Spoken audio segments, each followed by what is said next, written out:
LP news. నేను సగరాజేందర్. ముందుగా headlines చూద్దాం.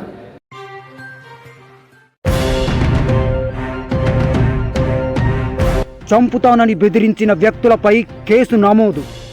జగిత్యాల జిల్లా మెట్పల్లి పట్టణంలోని దుబ్బవాడకు చెందిన చారు సురేష్ను తేదీ 13/3/2024 రోజున అందాజా రాత్రి 9:30 సమయంలో మార్కెట్ ఏరియాలో గల వారి యొక్క వైశ్య సంఘ భవనంలో కిరాణం అసోసియేషన్ మరియు ఓనర్ అసోసియేషన్స్ వారు కలిసి మీటింగ్ పెట్టుకున్నారు.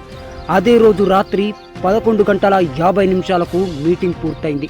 వారందరూ ఆ సంఘం భవనం నుండి బయటకు వచ్చి ఎవరి ఇండ్లకు వారు వెళ్లే సమయంలో జిందం వంశీ మరియు సామర్ల విజయ్ అనే వారిద్దరూ మద్యం తాగి వచ్చి వైశ్య సంఘ భవనంలోకి అక్రమంగా ప్రవేశించి ఇలా అన్నారు: మీరందరూ ఇక్కడ ఎందుకున్నారంటూ, అందరూ ఇక్కడ నుండి పొండిరా అని ఇష్టం వచ్చినట్లు బూతులు తిట్టి కొట్టారని, వారి కులాన్ని కూడా అగౌరవపరిచే విధంగా దూషించారని, ఎందుకిలా మాట్లాడుతున్నారని అడిగినందుకు అతన్ని ఇంకో 5గురిని చేతిలో ఉన్న బీరు బాటిల్ని చూపిస్తూ పొడుస్తా, చంపుతా అని బెదిరించారని, గొడవ రాత్రి అయినందున తేదీ మార్చి 14న పోలీసులకు ఫిర్యాదు చేశారు. మెట్పల్లి ఎస్ఐ చిరంజీవి కేసు నమోదు చేసి దర్యాప్తు చేస్తున్నట్టు తెలిపారు. Rishitha herbal beauty parlour. మా వద్ద అన్ని రకాల ఫేషియల్స్, ట్రెండింగ్ హెయిర్ కట్ మరియు పెళ్లి కూతురు మేకప్ చేయబడును. మా address bus stand out gate, new municipal road, Korutla.